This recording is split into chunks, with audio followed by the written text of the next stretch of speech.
Well, it's 5 a.m. and I'm sitting here thinking about the song Opalite by Taylor Swift, and I feel like I'm losing my mind because what do you mean she chose the crystal onyx to represent Black women? And I couldn't put my finger on why that was so weird, right? Until I remembered the KSI Labubu lady and how when she made a Black Labubu, she painted it pitch black.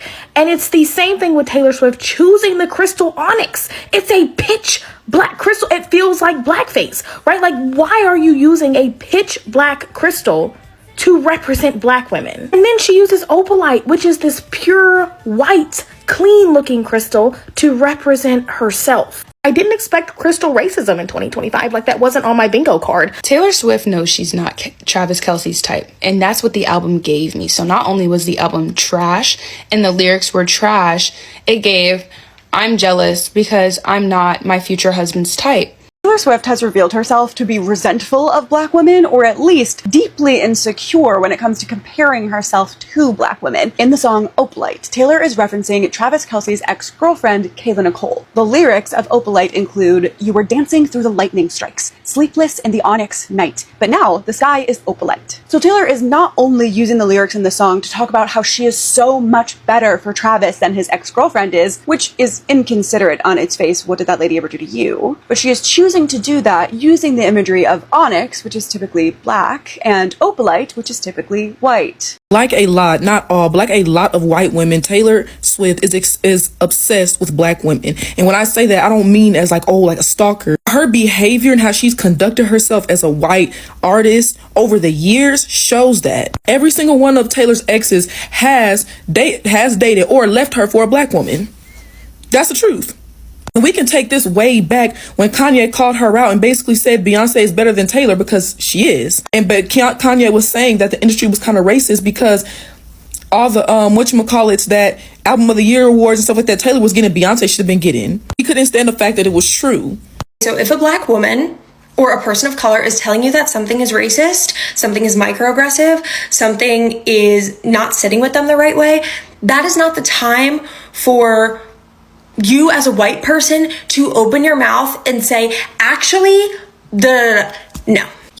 After hearing little snippets of Taylor Swift's album and catching that little shady piece, Opalaka, whatever that song is called, or Obliques, which kind of references or like kind of hints, throw shade at Kayla Nicole, I'm even more pressed to know why Kayla Nicole and Travis Kelce broke up, because I go back and I look at the photos of them and the videos of them and I'm like, what went wrong? Because they were such a beautiful couple and they seem to be so deeply in love. So when news broke that Kayla Nicole broke up with Travis Kelce, yes, she left Travis Kelce. When that news broke, I'm like, what happened? Like, it just shows, like, it kind of seems like Taylor's like intimidated. It kind of seems like Taylor knows something that we don't. And if I had to take a wild guess, I would say that Taylor knows that she's not Travis Kelce's type. We all know Travis, maybe we don't all know, but I know that Travis's last 3 girlfriends were all Black women. So there's that. But then also, a lot of Taylor's exes are with Black women or biracial women that are half Black. So I wonder if that's like an insecurity that she has and is now kind of projecting that onto Kayla Nicole. Being a Black woman in America, in this world, is so interesting. Because we just go through life like shining, being ourselves, being the best at everything we do. You know what I mean? And having this light. And then in the darkness, in like the shadows, there's white women. Like, just jealous. Like, it's really weird. And so because of that jealousy, you get things like Taylor Swift's new album, right? Trying to throw jabs at Kayla. Travis wanted her. You know what I mean? And now she's just trying to like live her life. And you're like trying to be like this pure white girl who's not a bad bitch. And just like a pure girl who you can marry, you could take home to daddy. Beyonce's all the way up there in every way. And the delusion in white people's mind is trying to force Taylor Swift up there. The fact that we even have to have a conversation to say that Taylor Swift is better than Beyonce is the delusion of white people. It's delusional. It's crazy. Like, the truth about Taylor Swift is that her biggest nightmare, and deep down inside, she knows Down the road, Travis is gonna cheat with a black bitch with a fat ass. Period. It might even be a hood bitch with a fat ass. Hello guys and welcome to the Joy Report, where we get an outsider's view with an insider's clarity. Taylor Swift is making headlines again, but not for her usual reasons. This time, it's not about album sales, Grammys, or her billionaire status. It's about something much deeper and much weirder. Black women across social media are clocking Taylor for what's starting to look like a full-blown obsession with them. And once you hear the details, it's hard to unsee it. Before we proceed, all credit goes to the creators of these videos. Let's watch a few more clips and I'll be back with more commentary. Is this a safe space to talk about Taylor Swift? Do you guys pinky promise? Can you pinky promise with me right now? Great. It's always sounded like this for the rest of us. She wasn't so openly racist before about it, but it did always. This is what we experienced. If Taylor Swift was a decent human being, she would call off her cult of Swifties and would ask them to stop harassing Travis Kelce's ex. But no, instead, she doubles down and writes a song where she basically says that now that he's dating a white woman, he's better off. A good person doesn't do that. Taylor said, I'm not like those black bitches. I won't leave you. I'm never gonna let you down.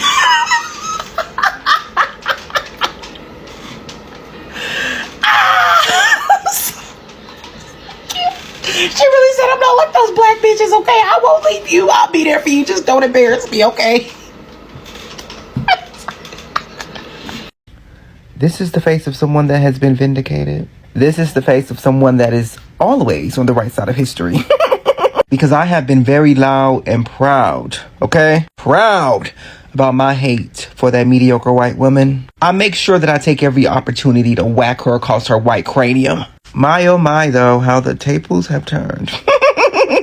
Let's get straight into it. Taylor Swift recently dropped new music that's raising eyebrows, especially one song titled Opalite. On the surface, it sounds like another emotional breakup track, but once you actually listen to the lyrics and pay attention to who she's referencing, the message becomes clear. The song appears to take direct shots at Kayla Nicole, Travis's ex-girlfriend. And if you followed Travis at all, you already know Kayla Nicole is a black woman. The lyrics are way too specific to be a coincidence. Taylor sings about a woman who was in her phone while her man felt alone, clearly referencing an old viral video of Travis scolding Kayla for being on her phone. But here's the thing, Kayla's an influencer. Her phone is her job. So the lyric doesn't just come off as a critique. It feels personal and pointed. It's like Taylor is mocking Kayla using the same judgmental tone that got her harassed by fans years ago. And that's where things started getting dark, because this isn't just petty. Kayla Nicole has endured relentless racist abuse from Swifties ever since she dated Travis. Taylor knows this. She's not naive. So when she releases lyrics that clearly allude to Kayla, she's effectively inviting the same racist energy back toward a woman who's already been through it. That's not shade, that's calculated harm. Now, let's talk about what's really going on here. This isn't just about one song or an ex, it's about a pattern. Taylor has become obsessed with the idea that several of her ex-boyfriends have moved on to black women. Taylor has become obsessed with the idea that several of her ex-boyfriends have moved on to date black women. It's like this recurring theme she can't let go of. In her mind, she's supposed to be the pinnacle of white femininity, the ideal woman that every man wants. But time and time again, these men she once dated have found love elsewhere, with women who don't fit that narrow Eurocentric mold, and that seems to bother her a lot. Let's go down the list. Harry Styles reportedly dating Zoe Kravitz. Tom Hiddleston, now engaged to and raising a child with Zoe Ashton. Calvin Harris, married to Vic Hope, another beautiful black woman. Notice a trend? Because Taylor certainly has. These aren't random connections. These are the very men she once sang about, cried over, and built her albums around. So it's not far-fetched to think that watching them end up with black women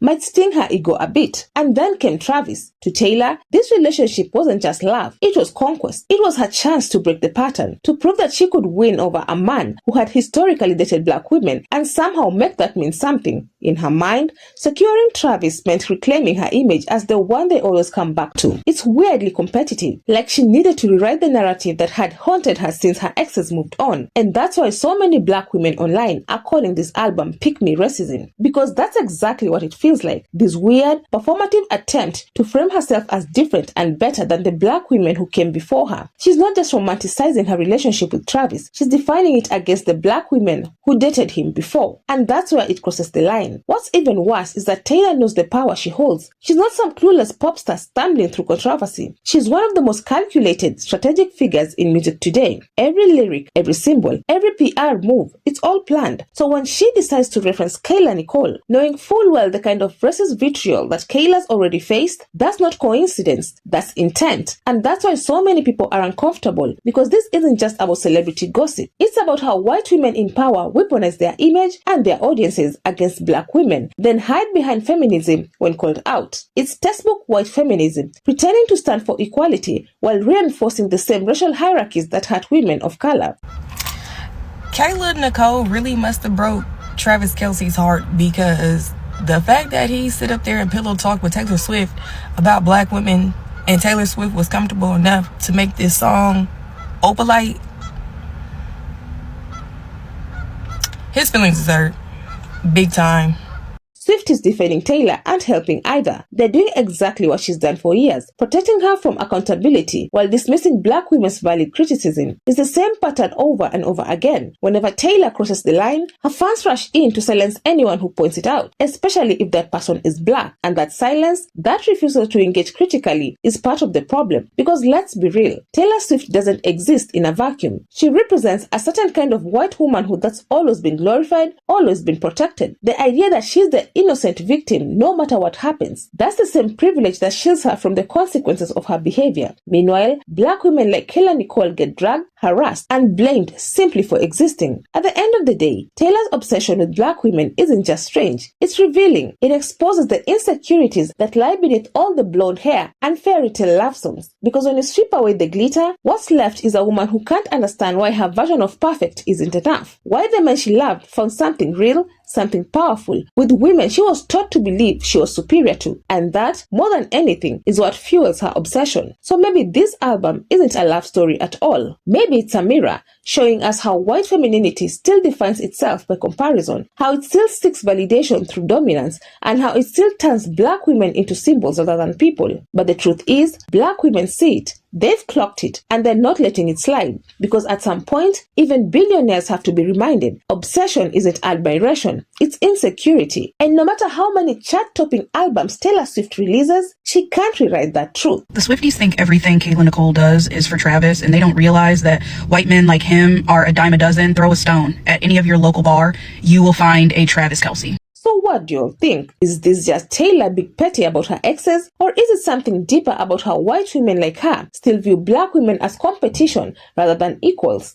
Let me know your thoughts down in the comment section. I would love to keep this discussion going. Otherwise, that's it from me. I also have another video specifically tailored for you. And if you enjoy such kind of content, please click up here and enjoy. Also, consider subscribing, liking and sharing because it helps me grow my channel and helps YouTube recommend this video to a wider audience. But for now, thank you so much for watching. Until the next time, the Joy Report out.